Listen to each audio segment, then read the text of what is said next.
Hey guys, Miles today bringing you a brand new video. In this one, we're going to be teaching you guys how to turn your streams and your gameplay into real usable content, specifically short form content, and we'll get into what it is, why you should be using it, and how you can use it to your advantage. But before we get into that, I do want to ask you guys to, of course, please subscribe and turn on your guys' notifications so you guys don't miss any future videos where I do this sort of thing and teach you guys different streaming tips and how to get better at content creation. And also, if you guys want to go ahead and follow me over on Twitter, it is the easiest way to engage with me.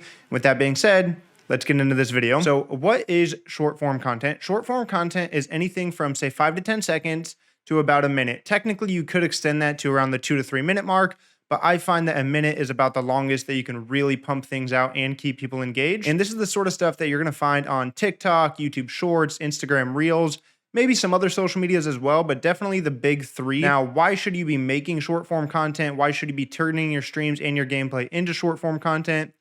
Two main reasons. One, discoverability. We've all heard that streaming is not discoverable, that Twitch is not discoverable at all, and that the best way to counteract this is to make content on other platforms such as YouTube, TikTok, YouTube Shorts, Instagram Reels, etc. Now, why short form content? That's mostly because of consumability and the bite-sized nature of the content. It makes it super easy to get as many views as possible, and you really should be using this as a way to gain exposure and get as many eyeballs on your content as possible with the hopes of converting some of those eyeballs to more long-term viewers on YouTube or on your stream. Now, you should be using this combined with longer form videos and other content, and we'll get into that in next week's video.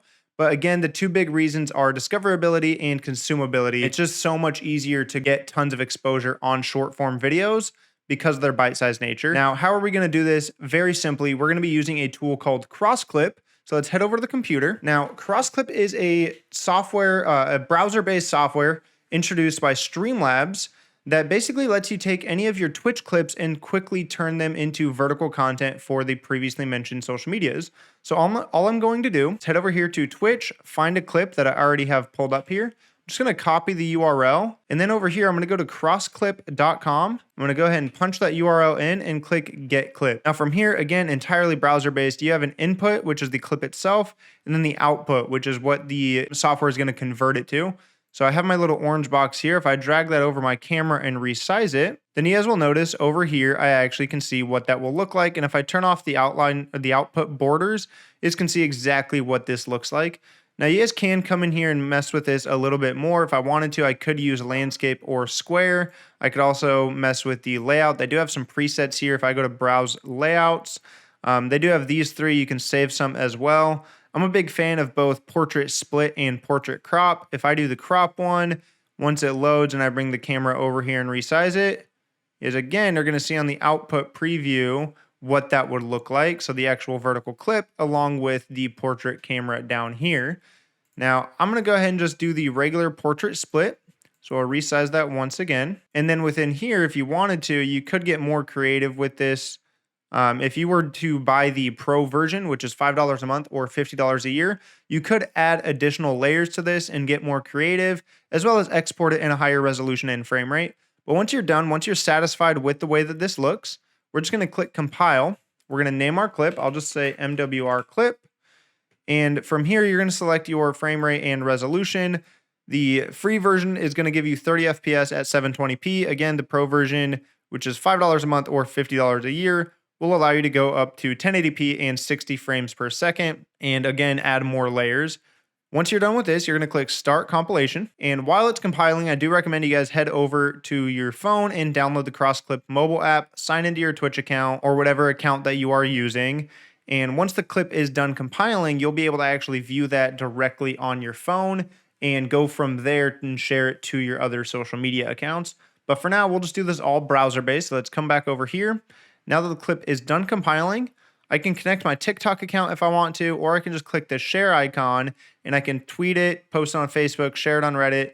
I can just copy the clip URL and upload it to other video sites as well. Alternatively, I could make a small montage out of this. So if I were to do add to montage, with the free version, I can add up to 3 clips and then I can select a handful of predetermined transitions between those clips. If you're doing the pro version, you can go up to 6 clips as well.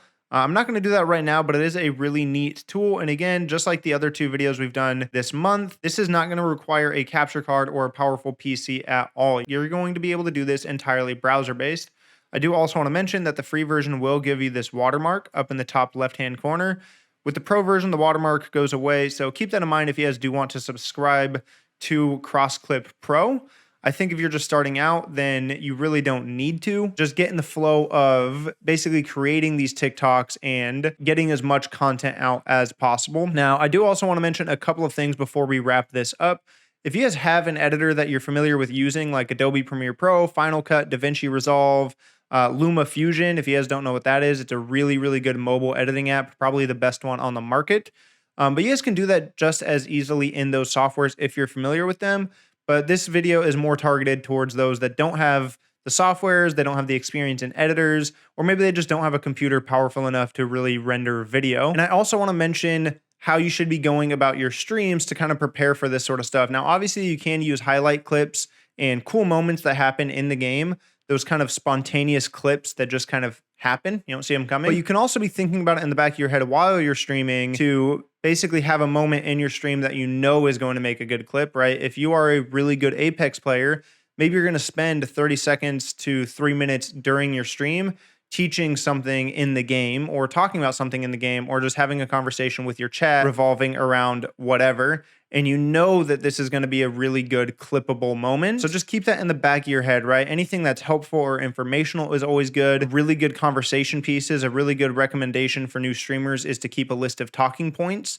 That way you can keep chat engaged and kind of keep things from going stale. So just keep that in the back of your head. And then if you guys are using Twitch, you can also use stream markers, which is a really good way to basically leave a marker in your stream so that when you go back to the VOD to download anything or edit anything, you guys actually know where these moments are, and it makes it a lot faster to skim through your, say 1 hour to 6 hour stream window.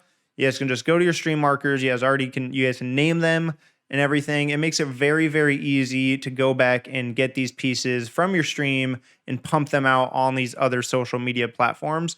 But that is it for today's video. Thank you guys so much for watching. Of course, like if you guys made it this far into the video. I do appreciate it. Share it with a friend if you guys are new to streaming, or if you guys have friends that are new to streaming and need some tips, feel free to share it over to them.